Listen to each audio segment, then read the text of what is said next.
Hello and welcome into the Sorare Data Show. I am Andrew Laird. You can find me as Lairdinho on Sorare. I see Keith's head bobbing, but I refuse to actually look on my screen, so I'm not going to be thrown off. I'm Lairdinho, so I'm already thrown off. You did it. Joined by GatorGuy231, Keith Jameson, to talk about not how to pronounce Real Betis, but how to pronounce a bunch of other Spanish terms. So just to get this out of the way, it's not Villarreal, which is what you were going to say. Villarreal. Oh, no chance. No chance. Anyway, thank you to everybody for coming in. Look at this. Harry Trades, top of the podium here. Gotta love it. Toby said, I'm here for this, but why don't I see Carlos Vicente blurred out? I mean, it's blurred out. We'll see. And DNB Donkey, what happened to homies? Milton. And Mike Basson stepped up for you, said probably Milton's fault. Yeah. That's better question, Keith. I don't care about looking back. Let's look forward. What is there going to be a homies this week? Yes. All we can care about. Yeah, and the greatest news, I have a CEO of this fantasy sports company coming on. Let's go. No, that's little fib. Little fib. Okay.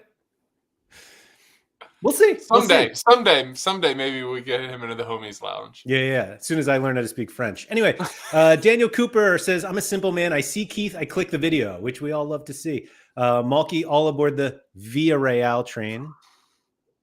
Philly Dilly, think of the productivity Laird would gain if YouTube would just let him use the greater than in the title. I tell you. I know. Looking for food. I know this feature is already there on Sorare Data in the SO5 scores, but does this mean we will have an N5 score next to L15, L5, 1540? So looking for food. It's funny you say that. We don't have an N5. I'm about to learn something. No. For the record, we do not have an N5. Because you can't have a score of something. There's no score of something that hasn't happened yet. However, Keith, give me a player. Actually, don't even do that. No, I'm going to give you the legend. No! Baena. My man. Whoops. Bring in Baena. I'm probably screwed up his name too. So this is not an N5 score, but this score right here is the average fantasy points allowed by Valladolid to right attacking midfielders, of which Carlos Vicente usually plays. And Vallecano, and I believe that's when Valladolid are away, because they are away this week because Alaves are home. Vallecano, 50 points. So that's like points allowed to this player's position by that team. And so if you're looking for something, I don't want to call it predictive, but if you're looking for something like that. See, here's the problem though. So our data completely spoiled us because back in my day, we didn't have pick scores and we didn't have that. And I would scout ahead and enjoy it. And now I'm like, hold on. I can't get pick scores a week in advance. How am I supposed to do this? I'm not even joking with you. It's just, it shortens the process so quickly. And now, so, if you actually want to go over it, how I do it is I look at the games tab. Is it the games? Well, or matchups? Not yet. Okay, not yet. Whoa. Not yet. Slow down. I'm going to add on here because Daniel's saying how many games is that? I believe it goes forever. I believe it's No. I believe it's 15. Oh, you mean the sample size for? Yeah, the sample. Okay. We do have over here an average of the teams that they're playing. And I believe the reason why I believe it's 15 is because we have like Leganes here got promoted, and so they don't have 15 La Liga games under their belt for this year. I feel like NA should be green as well, being like they were probably bad if you don't have a sample size. So go for it. That's fair. Miss Peter's right. How dare you already start talking about the topic? Anyway, you tried to bring up where you found all this stuff and like easy there. Easy. We're like not even 5 minutes in. Anyway. How are we supposed to make this in an hour if you do it? Exactly. Ron Romero said, oh, yes, I am in Villarreal. Have a really good matchups into the end of the year. Well done. We'll look into why. That seems excessive. Yeah.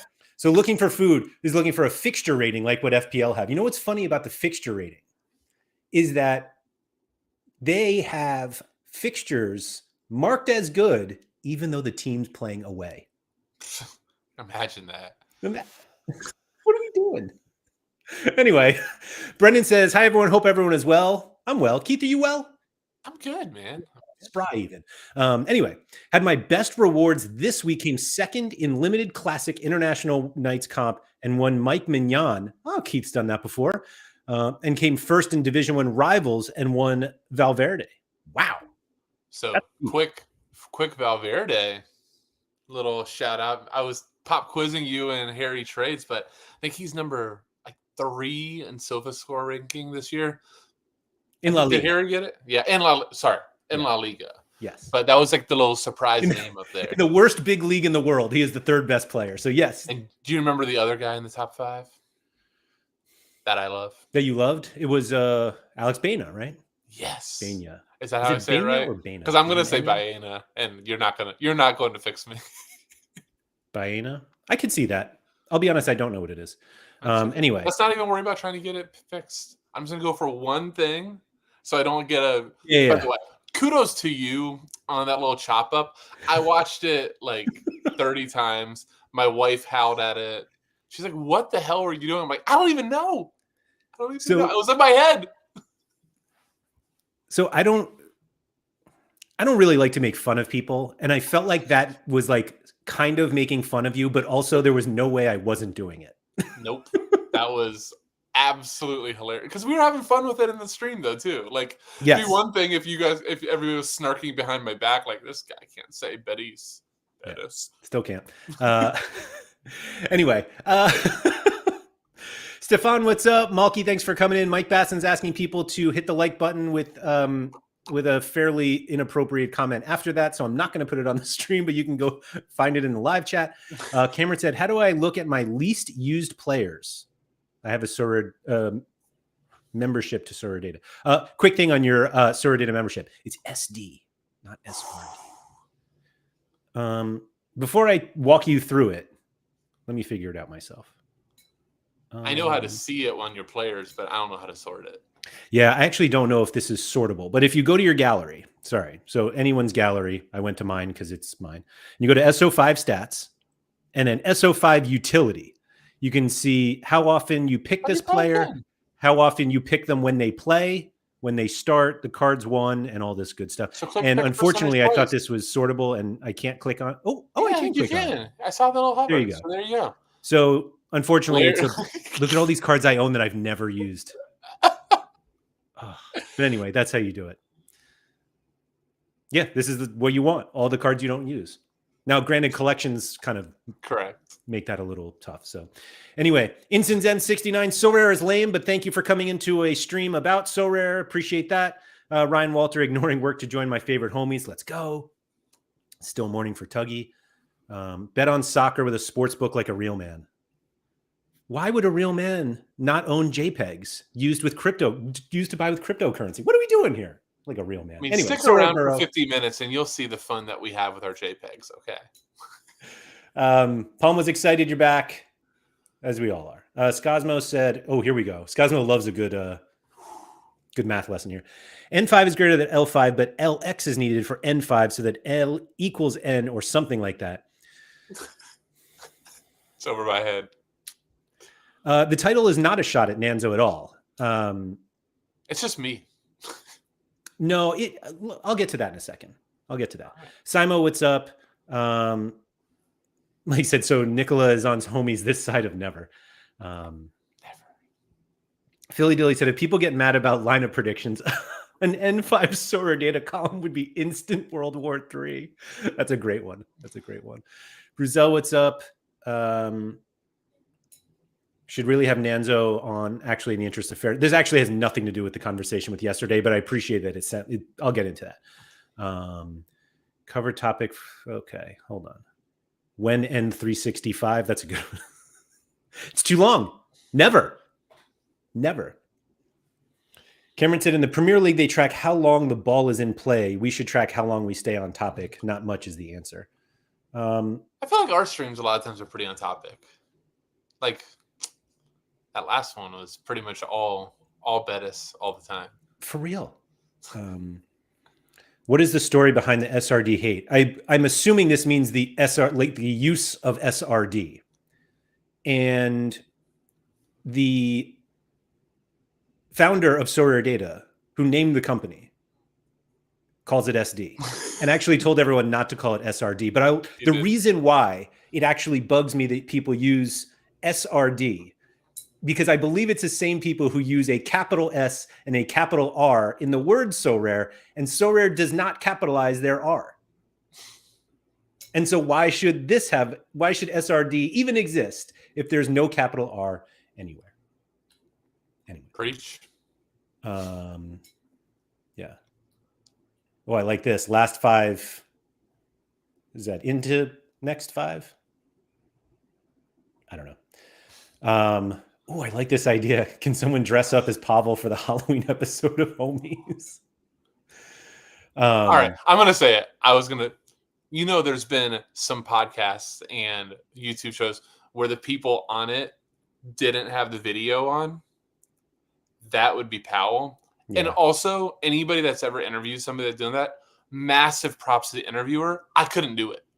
There's a 0% chance I could talk to somebody on a Zoom or a stream and not see their face. And just look at a picture? I mean, it's like a phone call, basically. Actually, it's not as much because they can see you. It's like very exposing to the interviewer because they're looking at you. Like they're talking to you. And you're talking to a cartoon. It's like a police, what is it? Not the two-way glass, but the one-way glass. Like they're looking at you. You can't see them. You're like, what's going on? Why don't you show it? Say it to my face. Well, that's the problem. They are saying it to your face. You just can't talk to their face. Yeah, they're saying it to my face. I just can't react to your face. Yeah. And I have 2 faces. Like they're like laughing on the other side, but it's like quiet, and so you have no idea. Yeah, that's a good point. Just saying. Anyway, but I figured that's what Powell would do. Yes. Or what is those old documentaries where it's just a shadow? Remember with a muffled voice. Do they do that anymore? I don't watch enough TV anymore. I don't know. The muffled voice, the shadow. It's like, oh, we put it on camera. Yeah, there is someone here. We promise. Yeah, I wish they would just wear the old school hockey mask and that's. Oh, or the brown paper bag. Yep. Will homie number 3 please step forward? Hey, he says that if this pumpkin got up, I'd freak the F out. So this is great. MLS Sorare Scout, facilitating an online workshop where nobody turns on their camera is worse than showing up to class in your underwear dream. I love this community. Anyway, so just to go to this, this has nothing to do with the conversation that we had yesterday. Was that yesterday? Monday? I think it was Monday's show. It was Monday's show where Sean and I don't believe that form is something that really needs to be taken into account. And Nanzo disagreed, and that's fine. I think the 2 of them, I'll take myself out of it. The 2 of them have shown to be very successful on this platform. One of them considers it, one of it doesn't. Is what it is.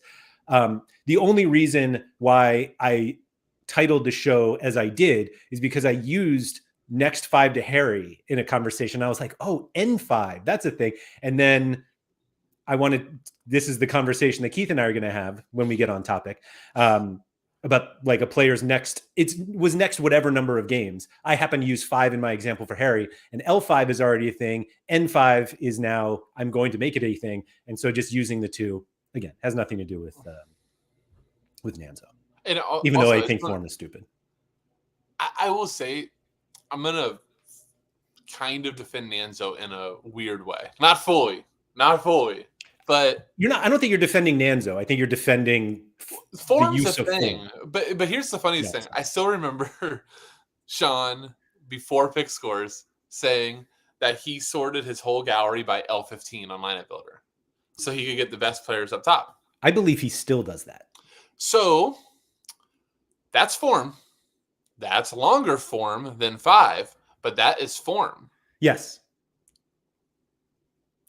Just all how it all matters in how your perspective is on these things. Mm-hmm. But again, I know exactly what Sean's response would be, though. That he's not actually, he's not picking the players based on their L15. He's just sorting them to see them. Right. And it just happens to be that the guys with the highest L15 make his best lineup. Exactly. It's purely coincidence. PSKB.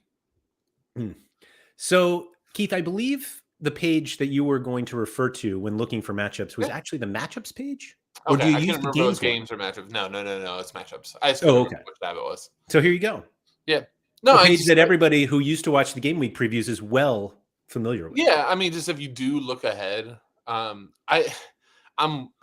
everybody that's watched me on this more than once knows I'm really weird person. So I'll use this and I'll still go on SofaScore just out of Oh, yes. habitualness.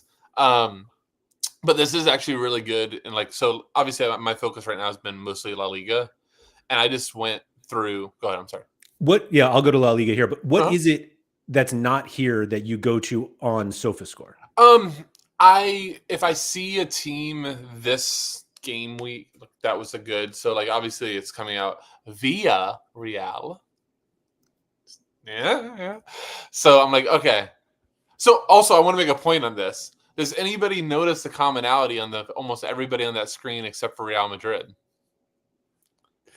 Is it the gigantic H here? It's actually not that big at all, but it is A blue. beautiful thing. You know how long I've been asking you for a filter of home and away, and you guys won't do it. I swear you're holding it back. But anyhow, um, home teams they normally do better. Anyhow, I found it easier because I still wanted to keep the page because if I'm looking for a player to fill in, I still want to know like who their fixture is this week, and I do like some of the matchup indicators and things like that. But I can do what I'm doing, which is a lot of times I'm looking 5-6 games ahead. Oh, Villarreal has a good matchup this weekend. I wonder what the next couple look like. And that's where I'll just pull up SofaScore on my phone real quick and go, oh, okay, they actually have 4 of 6 home. Oh, look at it. All those home matchups happen to be against middle to lower table teams. Cool. I'm honing in on them now. And so then I'll just kind of jot down who I'm honing in on. And, that's with me also going, I X out Barcelona and Real Madrid because that's just not that fun. I Well, don't want anything to do with those type of teams right now. in fairness, you X'd out Real Madrid when you saw the away. Oh, and I saw their prices. I'm like, yeah, no thanks. So if the Sorare data team page showed fixtures, you would use that instead of SofaScore to see the upcoming ones?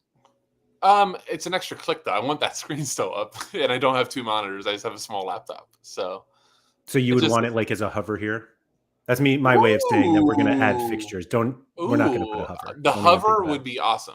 I think the hover would be. I will say the one thing I don't, as a serial 20 tabs open person that doesn't want to have 20 tabs open, like a hover is nice because it's not another tab that gets open. Hold on a second. Sorry. I probably shouldn't show this either. Yeah, here we go. Yeah, I'm not going to show it. But I believe what you're asking for may Maybe come in. Yeah. No, I mean I think the hover that you just mentioned is an awesome thought. Pretend I didn't say it because that's okay. Okay. Well, whoever is designing it, I think that would be an awesome. But I think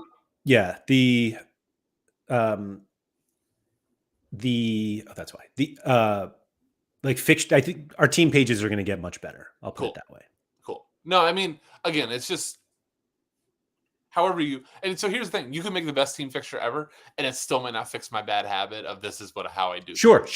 Like yeah. Which is fair. Yeah, I mean, all of us have these weird quirks, especially as we get older. We're just like, this is how I do it, son. Okay, get off my lawn. But yeah. So I just, a lot of times that's how I'll do these specifically because, it's starting Bundesliga. Even though we'll talk about it. Sorry, I got a text message that took me off. But the it's so funny. reality is I'm trying to not look at the top teams because for me that's just not fun. Like Sean called this, what did he call it? Fancy. Mm-hmm. I think he called it like being fancy syndrome. I don't even think it's that. I just think it's very, very okay for all of us to enjoy the game in different ways.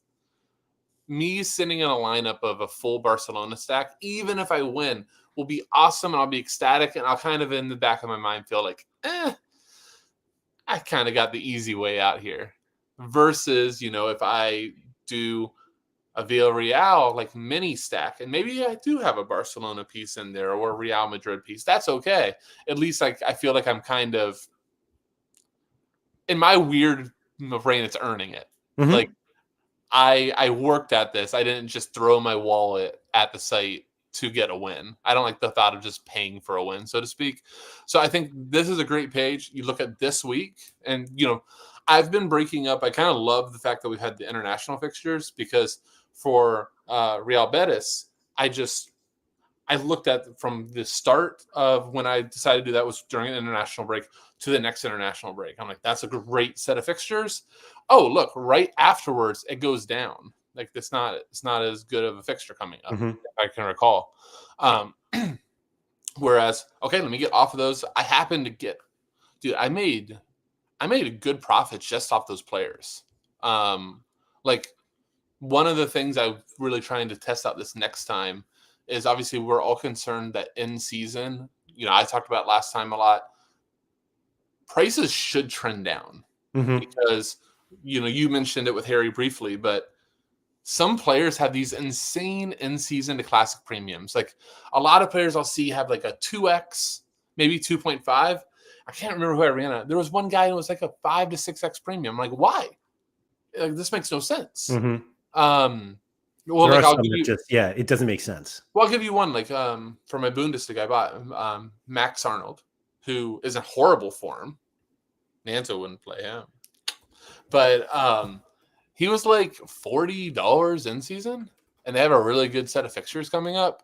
And we know, he could be dust. Like he could absolutely be Dusan Tadic, but he's like, I don't know, 15, $20 classic. And Yeah, then it's 15 classic, and the last was instant buy at 55. right. But then look at, is that me? Yeah. 43. So on the same day that the 2.5. classic went for 13. Okay, so maybe that's actually not a good example.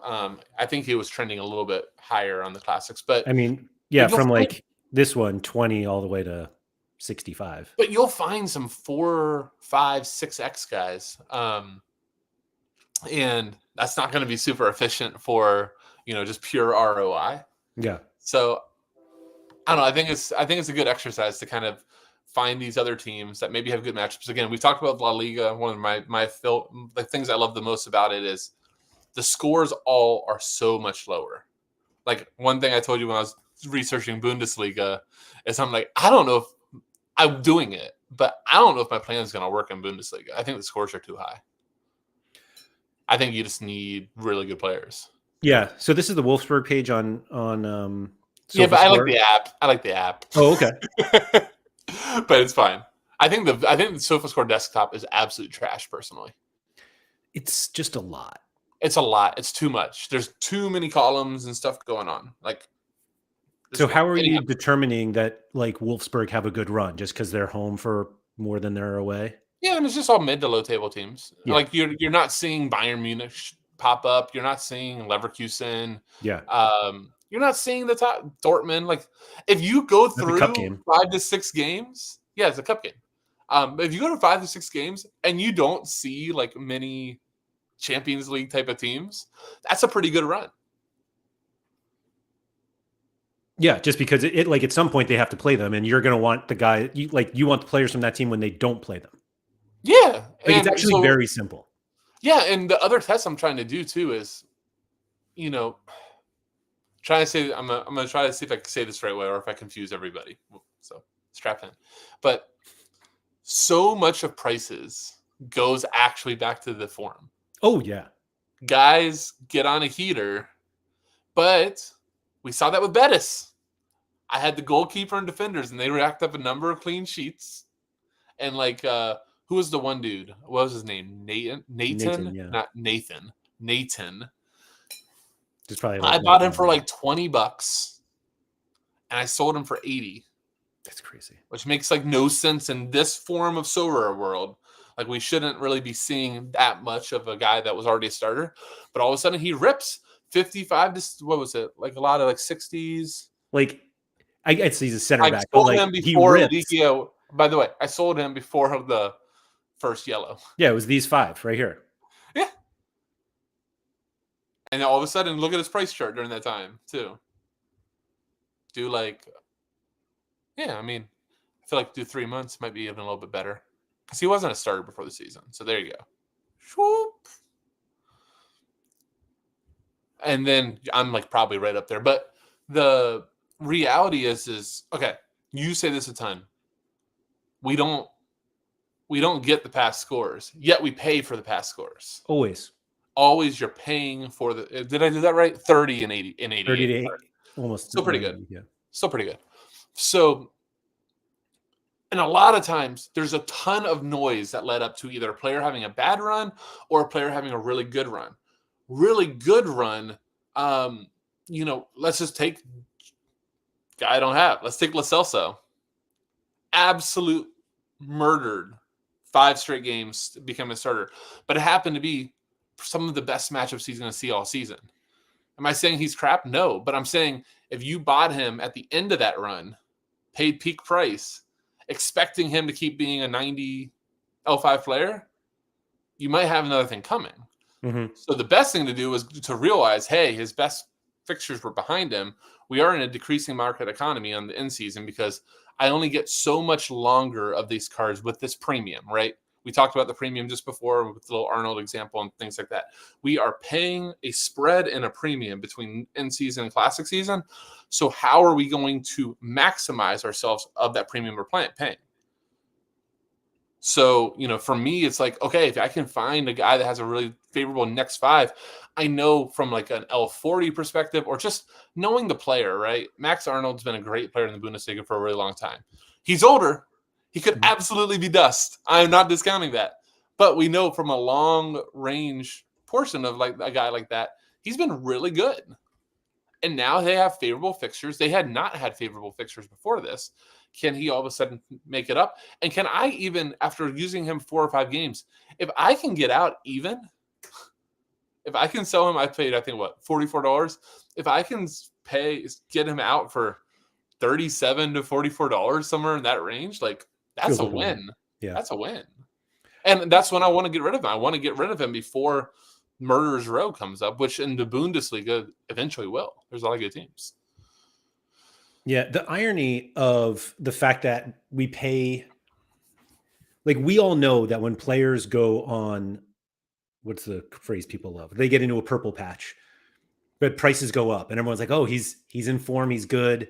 I'm going to get him now."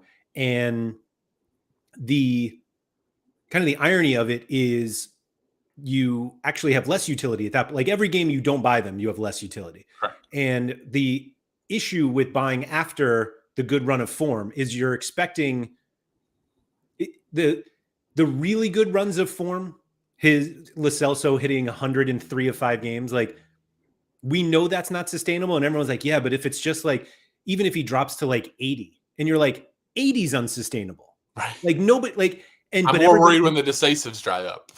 Right. Yeah. And it's just like, the number of people who will both buy players that are like in form, or they keep playing them even in like poor matchups, and they reference like the one time where, like, when Marmoush scored a hat trick against Bayern, or whatever he had against Bayern, and everyone's like, see, you can play, guys in form who have bad matchups. And it's like, you're just putting yourself in a bad position. Like, you got lucky is how I look at it. Yep. And I mean, we just see an example over and over again of it. I think it truly, especially like older Sorare world, but I think old Sorare has a lot of similarities to new Sorare in season, because you really are limited. And there's a lot of people that bought cards that are good. They're like, no, I'm keeping this. There's only 100 of these. We're on like number 60. Even if you want to pay me a little bit more, I want this card. Like, I have a plan for this card. There's not that many of them. Mm-hmm. So like, that's been a huge departure from like, if you were MLS, or if you were Julep, or you were I can't say RDC. You also can't say Jupiler, but yeah. I know I can't. I tried. But those cards, there's hundreds. There's always somebody that wants to sell out a card when there's 400 to 500 of these cards on the platform. You got to think, like, these are in season. They're only 65. The auctions are drying up too. Mm-hmm. There's always an instant buy, and sometimes instant buys are pretty decent deals. And sometimes you look at them and you're like, oh, I'm not paying $100 more than before, but like, the Wolfsburg keeper, I showed an instant buy. I ended up paying more than the previous night insta buying. Somebody bought the insta buy. I paid more because the insta buy was actually a decent deal. Yeah. So, it's the price for scarcity right now, or if you have a specific plan and you want to go for it, like you kind of just have to get these cards, which is a really cool thing to get back to. Because that's how it used to be. If a guy was on form, you had to pay through the nose. And now it's like, okay, he's on form, or, people are being a little smarter. He has some really good fixtures coming up. I'm going to make you pay the price. Yeah. Blue Tomato said Wolfsburg have had very hard matchups. I guess they'll be in better form now on. What's nice about it is that the bad run that you didn't own the cards for probably pushed the cards down, or at least didn't make them run up like the others. You just said what I struggled to say. That's the whole thing, is you have like this cost suppression because of bad matchups, or games where you go, it's like, you and Sean, I think, started talking about Cole Palmer. And like, Cole Palmer dudded away to City. And you're like, no crap. He was supposed to do bad. Like, if he would have done great, that was a bonus. So, all of a sudden, though, we judge these players. Like, I'm even joking with Arnold that he's dust. I saw somebody mention there's the sets issues 100%. There's a lot that goes into it. He's still on PKs. But those bad fixtures that we expected them to do bad in, then inadvertently holds their price down. And now all of a sudden, when they do really well in fixtures they're supposed to do well in, prices shoot up. It kind of doesn't make sense, but it does. Well, it's like we understand why people do it. We also don't do it ourselves. Completely understand it. Oreo's asking if you're going to do a Brentford here because they have crazy good fixtures coming up. They're away to they're at Old Trafford this weekend, and then home against Ipswich, away to Fulham, home against Bournemouth. I just happen to pull up Fleck in here, which is why that. Away to Everton, home against Leicester, and then it gets a little choppy. Again, back to this whole like contrarian thing. Prem just doesn't have it's just not as fun to me. I don't know. I feel like when I've like kind of very smallly researched it a little bit, the knowledge gap is not there in EPL. Like everybody seems to know what they're doing in the Prem, and I just don't think there's a huge edge to be had. But I could be wrong. Malky said, are we not underestimating the fact that it can be difficult to get out of a negative run? Hearts a good example this season. And so I pulled them up. Hearts like dead last in Scotland. Not the worst goal differential, but you have that. So I'm not going to say I know anything about SPFL. Obviously, they're getting blasted by everybody. 3-1 to Dundee, 3-1 to Motherwell, 1-0 to Dundee, 2-0 Celtic. Like, they're not doing well. And obviously this one Europa game, how the hell are they in Europa? I'm not saying like this is like, I think there's a difference between being in a bad, like having a tough fixtures, like piece of the fixture list and being bad. And maybe Hearts are just bad, but I don't know. I don't follow this team. I mean, that also becomes like knowing the league. Sure. And that's just where you can go. But I don't know. EPL, I just haven't seen guys that were on like a bad run. I haven't seen like their prices crater or anything of that nature. I think the big difference with the Prem is that I don't want to say most, because I don't actually know. It feels like a lot of people bought cards early and they're like, these are my Prem guys, and they just play them. And so I don't know if there's even that much like secondary market liquidity. I haven't looked enough to know. Like if people aren't selling their cards, prices aren't going to go down. Yeah. But I don't know. So I want to make a comment on back to the pronunciation. Anyon's about Wolverhampton. They had brutal fixtures. You also have to notice the difference between a team that has had brutal fixtures and a team that just might not be that good. That's what I mean. Yeah. So, like, sorry, I didn't know if that was the point that went away, but it's like, okay, they've had tough fixtures, but is there a run that you think they're going to have a good fixtures? Because, to me, obviously I'm very biased to it. Almost any away game, even away to, I always used to say Luton. Is it? Why am I blanking? Who's the one of the new promoted teams? I just completely lost it. Ipswich. Ipswich, thank you. I was like picturing the logo. I couldn't say the name. But, away to Ipswich, like, I'm not like, oh, here we go. Like, this is going to be it. Like, that's a neutral fixture. If you have like one or two guys, you might feel great, but are you expecting them to win 3-0? Probably not. Yeah, probably. But that's also where you kind of go. I think one thing that was lost on the Betis episode is actually, let's get into this because I know you were kind of talking about it. The whole Betis strategy that maybe we didn't explain too well was Betis defensive stack because they were all at home, especially in La Liga. Teams that are away don't score as much.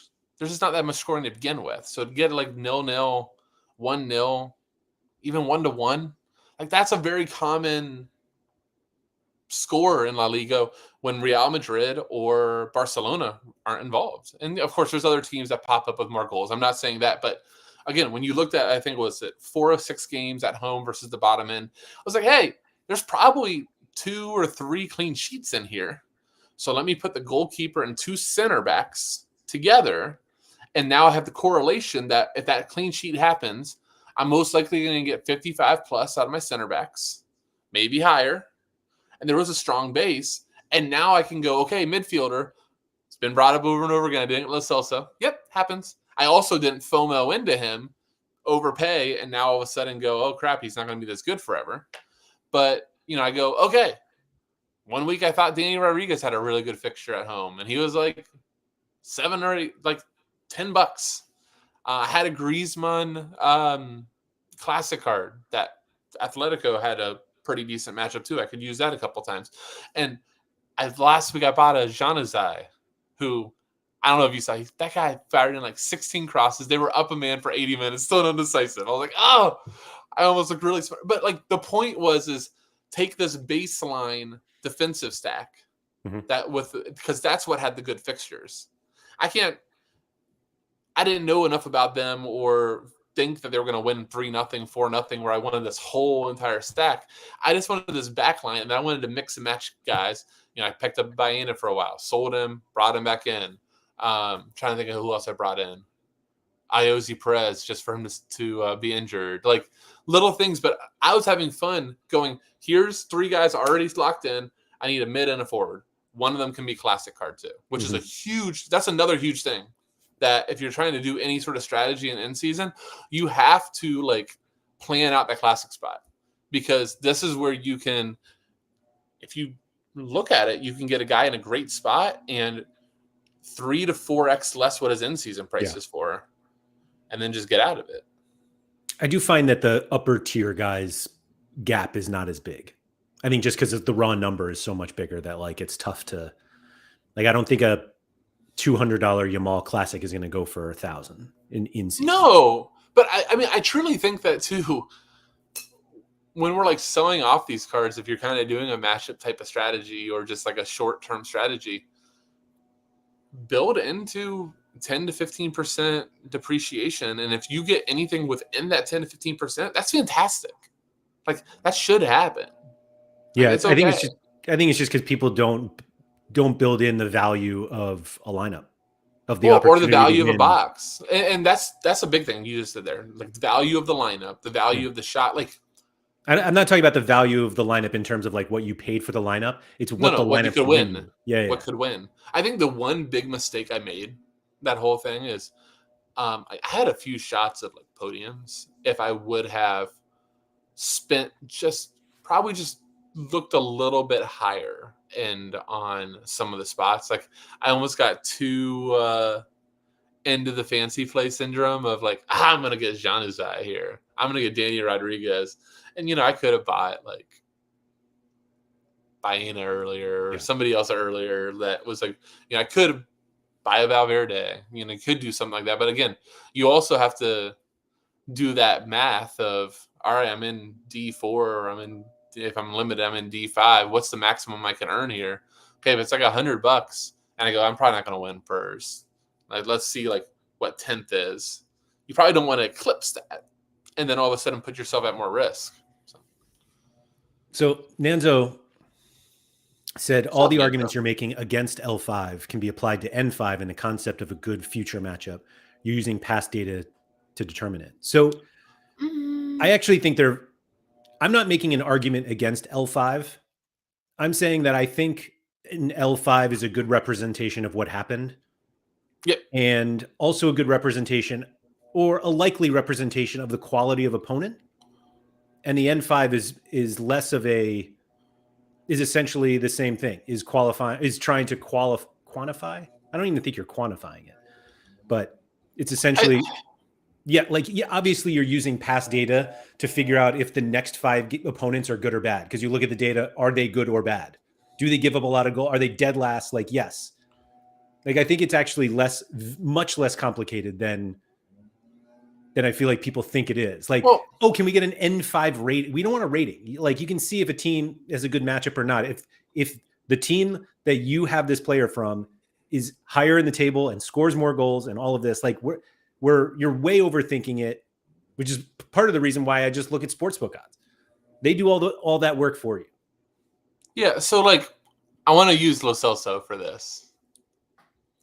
He's had about, like, if you just take out the Argentina stuff, he's had about as good of an L5 run for, let's call it, a non-superstar like player.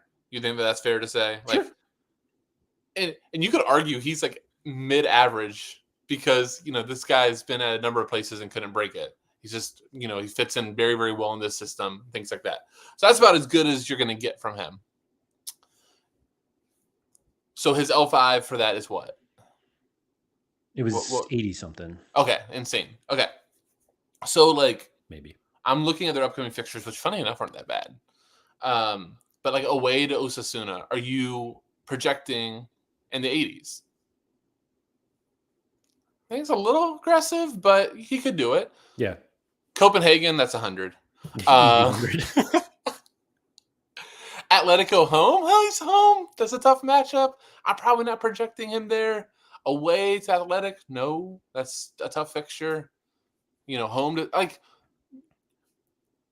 I guess my point of trying to say, and I'm not doing well at all, is that he had this insane run that I don't even know if that necessarily makes sense. He definitely was like an outlier on those runs. Like, that's about as good as you can get. But you can't all of a sudden say, okay, now that he's in form, he's just going to keep ripping in these upcoming games either. You can go, he has a great role. He's on Monopoly of Sets. I don't know if he's on PKs or not. I think their winger missed a PK, so he might be. But, like, can you really project him forward to be doing that type of thing? Or do you go, no, like, Nanzo's obviously a very smart guy. No, I know he's not an 80 type of player, but I think based off of his role and his form and what they're doing with his team, I think he could be anywhere between like a 55 to 65. Like, I'm good with that. Mm-hmm. I just think a lot of people that aren't playing at like a similar strategic level that Nanzo is, they aren't doing that. They're not taking down the rationality. They're going, he's an 80 player. I've got to have this guy because he's going to keep pumping 80s throughout the rest of the season. Look at this, 300s in 5 games. I've got to have him. And you could tell me that he doesn't get 100 rest of the season. I go, yeah, that makes sense. Mm-hmm. That's more where I guess I'm coming from like the L5 to next 5 perspective is. But now if all of a sudden you go, I'll give you another example. Let's do Luka Modric. If you said that he has the exact, and he's been on a run too. If he has that role the rest of the season for Real Madrid, monopoly of set pieces, dominant team, and he's locked in, because that's what's keeping his price down, is that he's not locked in. But if he was locked in, well, now, and you say he's on like a 70-something run, I could see that. Because they're going to continue to be big favorites. Because they're Real Madrid. They're not Betis. So I think that's something that has to come in. Like, I've been talking a lot about Alex Baena. He's on an absolute run. He's really, really talented player. I want him for this really good run. I don't want him away to Barcelona, away to Real Madrid, away to Atletico. Like, I don't want him home to any of those teams either. Like, that's not a spot that I'm like super excited to be having my top lineup and be like a captain all chance. So there's another comment here from Nanzo, which I think is I'll just read it first. He said, it's best to buy players based on quality, period. L5 and N5 determines whether to play them in a priority lineup or not. So I would actually argue that it's easy for Nanzo to say that, but like buying really good, like buying quality players ahead of a bad run of form is not worth buying those players at that time. Right, because you're probably going to have a runoff on the price. Like it's tough for me to justify paying up for a player, whoever it is, if they're in this run of like, oh no, they're actually playing and the midweek Champions League or something. It's like I think the timing of a purchase has way more should be determined more by the N5 than the L5. Now, caveat, how many times though have you seen a guy and completely forgot about him and not bought him before that? He just dropped 2 straight. I meant to buy him. Mm-hmm. Like that happens a lot too. Well, so it's funny because like I convinced myself to wait on players. If I like identify a player that I'm interested in buying for a specific run, I wait basically until their bad fixtures are gone. Like I don't even want to own them for the bad fixtures. And I don't know if it's like because I tempted to like I don't have to play them in a lineup. They're not going to kill my lineup if I just buy them. But I like convince myself that somehow I'm the only person on earth who knows this good run of fixtures is 100%. coming. And so I'm like, when it's time to buy, I'll just buy it cheap. But like buying in a bad run probably makes sense if I know a better run is coming. But that also becomes, especially in season, right? I think you have to now weigh the pros and the cons, because if it is like Nanzo said, a really good player, that's going to cost you. And now you have 5 games that you're not really 5 is probably extreme. Let's say that there's like 2 straight weeks that it's just, we'll go to Prem, away to City and then away to Arsenal. You're like, oh, I'm not going to touch this guy. He's going to be training, or he's going to be in a throwaway D4 lineup or something along those lines. You probably should wait, because what if he does his knee in that time? Like that was kind of one of my things. Yeah, this Cole was Palmer the perfect example of Cole Palmer. Do you buy Cole Palmer now, knowing that his next 4 games, because he's not going to play these Europa Conference League games, are at Liverpool, home against Newcastle, at United, and home against Arsenal? I mean, I wouldn't, but I see at least like 2 games there. But see, I think that 2 games that are fine. I mean, I think home to Newcastle, he could very well do. Like, I think projection wise, you'd be fine. And Tuggy's here, and United's absolute trash. I mean, that's fine. Like, okay. I mean, you could also almost argue like a team like United, like sometimes now that could turn around, right? But like it's almost like toxic for United at home right now because there's like extra pressure. So I don't know. I would be fine playing him in Newcastle and Man United. Liverpool, like he very well could decisive, but it's not like you're like I'm ready to captain Palmer. And I think what your point is the amount of money you're going to spend on a Cole Palmer end season card is the type of player that you should be captaining in a lineup. Philly Dilly said Cole Palmer is a guy you just buy when you think there's a good price. You're probably that's the problem. That's the problem, with the exception of somebody misclicking and you getting a steal and somehow beating a bot to it. You're not going to get a good price. What Laird's point is in a month, what you thought was a good price when you bought him is the going price, or it's lower than that. Right. Like if you got a good price on Cole Palmer today, I don't see anything. Let's say that you got him for what's it going for? What's his last instant buy? Let's say you get him for $850. You're like, wow, that's great. That's like close to his classic. Might not be a good price in a month. Right. In a month when you really want to play him. Or again, like I talked about, we use Rodri. Like, what if he does his knee? Mm-hmm. What if it's not that bad? He just does a hamstring, but it's still taking 2 months. Like, you thought $850 was a good price. Yeah. Yes, I wanted to go back to this. If you don't feel like you can captain every player in your lineup except the goalkeeper, should you feel like you need to go to the market? I've been thinking this occupied a little bit of space in my head. Let's go. Love a good. Well, because that's the fantasy place. That's definitely fantasy play syndrome. Like, I don't think so, but I totally might be guilty of it. too, because like I think you need to evaluate that lineup. Like if you go, I'm going to use an example because it just comes to my head. One like the last weeks we had All-Star Rare Plus. I remember telling you, Andy, and a few other players, I'm like, there's a game week coming up. I'm winning. It was like the first MLS game. Messi was home. I had Ozako and Sho Sasaki super rare. They had a really good home fixture. They just needed a clean sheet. I had Virgil van Dijk super rare. They had a really good home matchup. Messi. Surely Carlos Heel.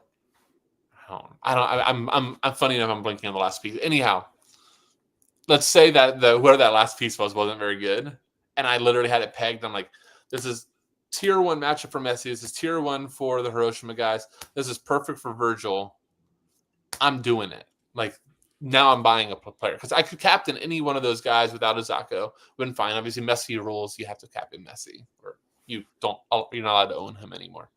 But I would buy that in a heartbeat because I'm like, hey, this is a chance I can win first. I see it. I think I have some of the matchups of the game week. But if like you look and you're like, it's okay. He could do well, but he might not. Or all across. That's not what time to buy. That's the time to go, hey, let me see if I can get a box or like a lower level card. I'm probably not going to go buy. Yamal might help this lineup, but I'm not going to go buy a Yamal for this. Does that make sense? Yeah. Or did I answer the question at least? What would you do? What's your opinion? Well, the buying thing. Sorry, I brought Nanzo's thing up because we were still on that. He said, surely you buy if you think the price is good value and fits your budget. Buying expecting return in the next 5 games is folly, respectively. I guess the way that I look at it, Nanzo, is if I think that a player has a poor few games coming up, I'm not expecting that price that I think is good value to be good value after that run. Like if I thought it was a good run, I'd buy him. But I'm actually not buying him because it's possible that I can get him even cheaper later. Yeah. Or, and it got into brought the up matchups I want to play him in. And let me just go give the alternative to this, where like personal fail. I saw Ryan Gauld super rare before a terrible matchup, and all he did was decisive every single game, and I got trolled like crazy. It happens. You can't. People do. Despite what Keith tells you, there are players who score goals when they're away. It happens. I swear. How many away games did he have? Was it like 6 or 7 straight away games? That was something insane. All I remember too is there was, and I took this as like my winning flag. I was like running around the neighborhood, but doing donuts in my Toyota, of course. But there was one game. It was like home versus Colorado. I was like, this is a game I wish I had him for, and he didn't do well. I'm like, see, yeah, he would have wrecked that lineup. So he had this. It was last year. Yeah. So he had a. Was it not just earlier this? Oh, you're no, right. It was last year. That was last year. So these are all. That's an absurd run of home games. And if you play so 7 straight away. Yeah, this is it right here. There's a 1, Toronto. 2, 3, there's a Colorado. 4, 5, 6, 7, 8, 9. It's like, oh my god. But see that Colorado game? I still remember it. Oh, it was so glorious. Yeah, this one. Oh, so good. But yeah. So he had, this is right out of Leagues Cup, I guess.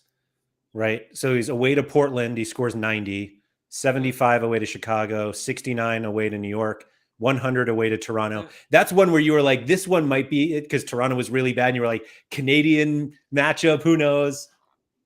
And then, blanks against Houston, 70 at RSL, and then Colorado. Yeah. And then 100. And then his first home game back, he scores 100. And 96. And then 96. It was painful.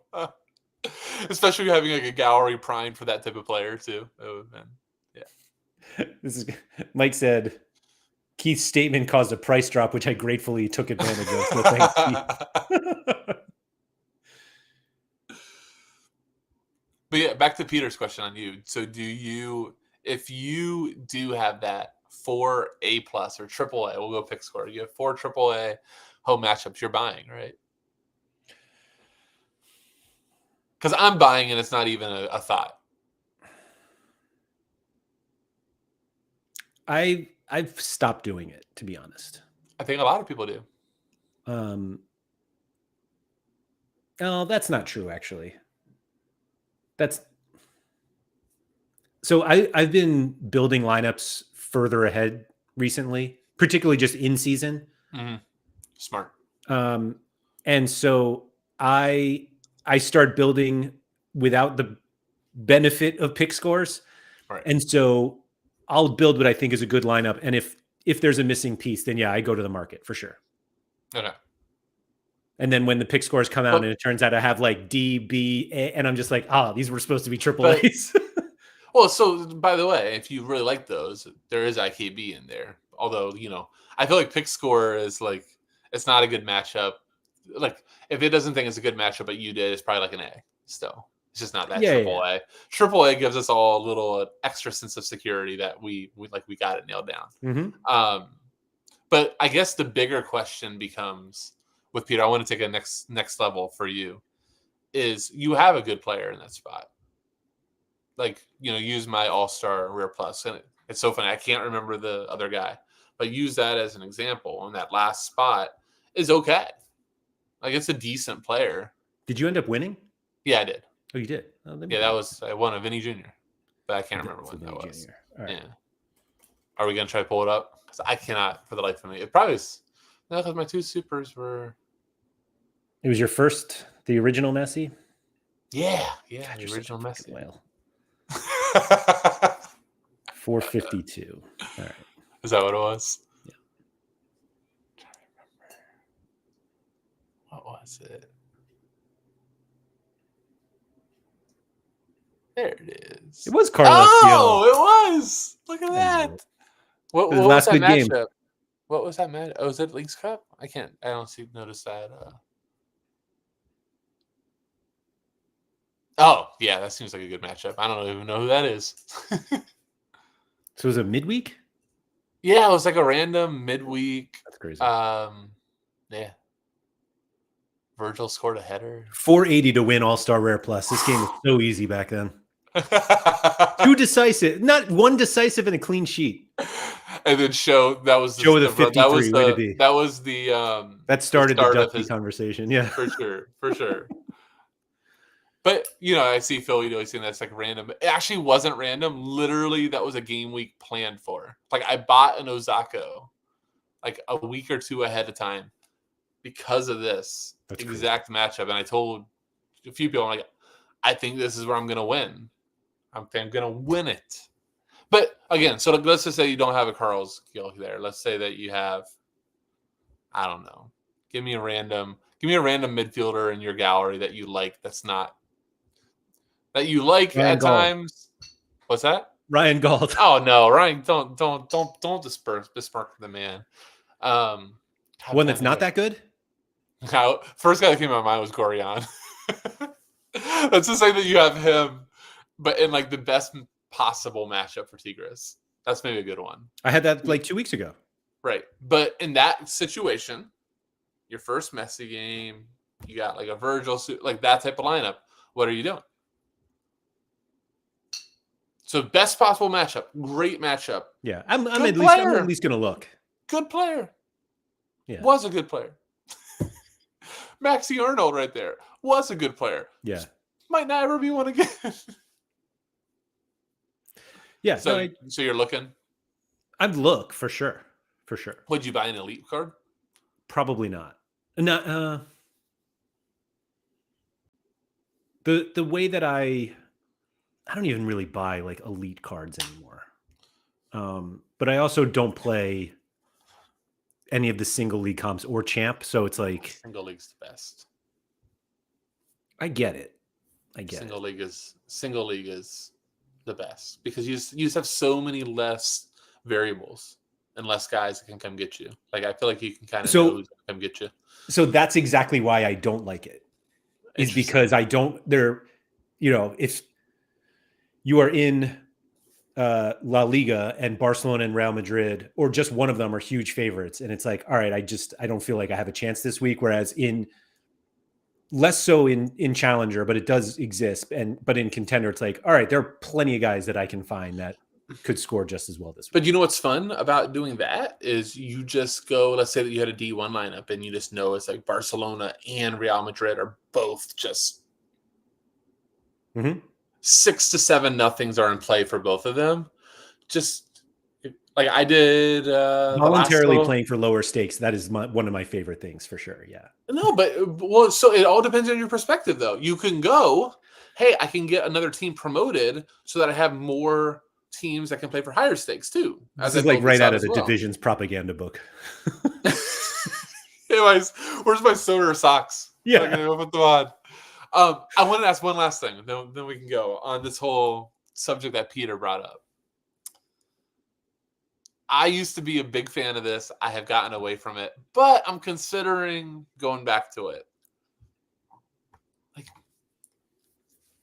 what's like the worst possible outcome if you had a great line, like that great lineup? Let's just say it's La Liga, and you go, I'm missing a mid. Real Madrid, they're minus 800 at home. Jude's looking kind of sexy there. I'll just have him for a week and then I'll sell him off. No. Just don't do your knee, Jude. Just don't do. I mean, what? No? I think you're almost asking for... You're asking for pain? No. You're like asking to take a loss on that card. But if you literally think...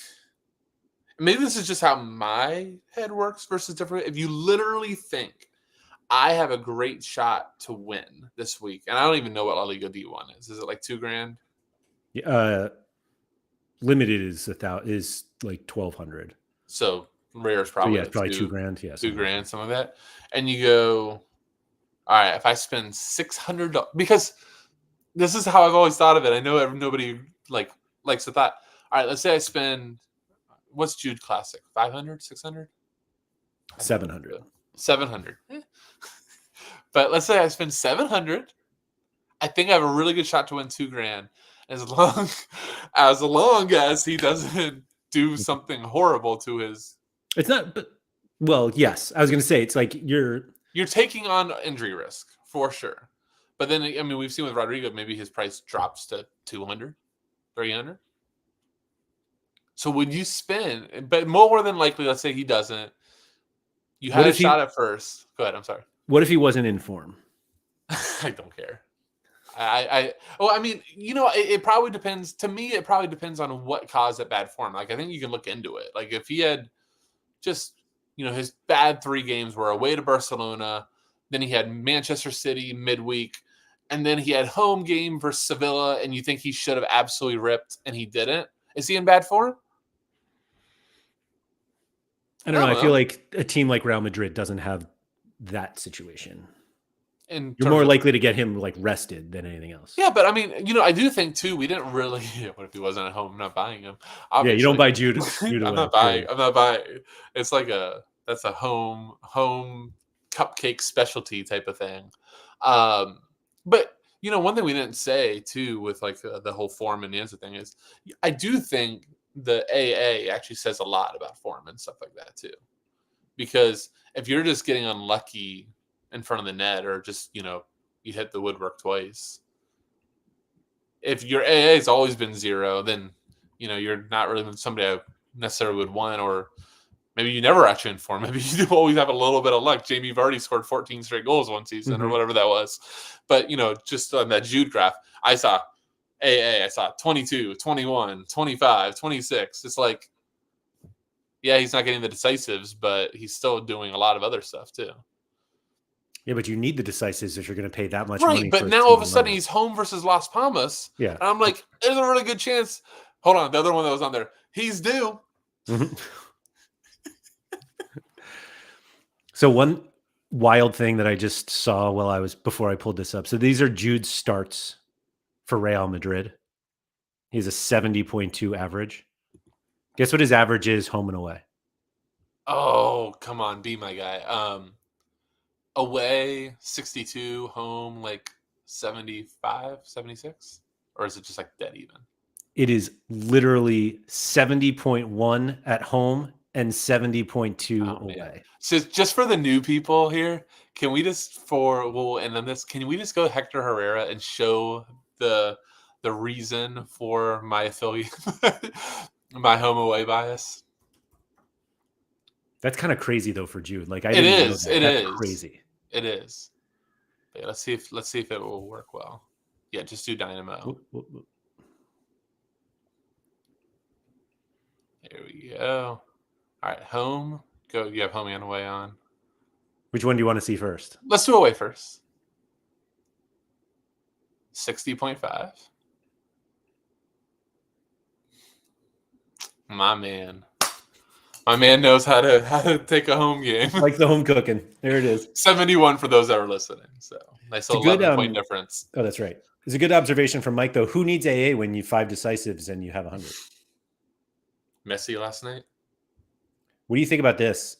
Home and away is definitely a bigger impact in the U.S. than in Europe. I mean, that's literally. I started. I took the bait. I took the bait for a second. You did. You did. Anyway. Yeah. Bruzel said, I bought tickets to Minnesota against Houston this summer with a Sorare in mind. Wanted to watch Herrera and Reynoso. Neither played or has really played since. Still had fun, though. I just inserted that was like 6 beers deep for had fun. Yeah. Keith, last question. How many coins do you have? Oh, God. I forgot about doing that this week with everything going on. Today. You got to do it today. All right. I'm gonna. What are we raffling? Are we going hoodies? We going socks? No. You can get a signed mystery jersey for 150,000. Oh, I'll do that. I have that. Actually, let me see if that's still available. I have 165,000 left. Oh yeah, 150,000 gets you a signed mystery jersey. Let's do it. Hold on. I'll just do it right now. Right here. Fun fact, I did it earlier too. Oh, that's what you bought? Mystery signed jersey? Yeah. Oh, do I go?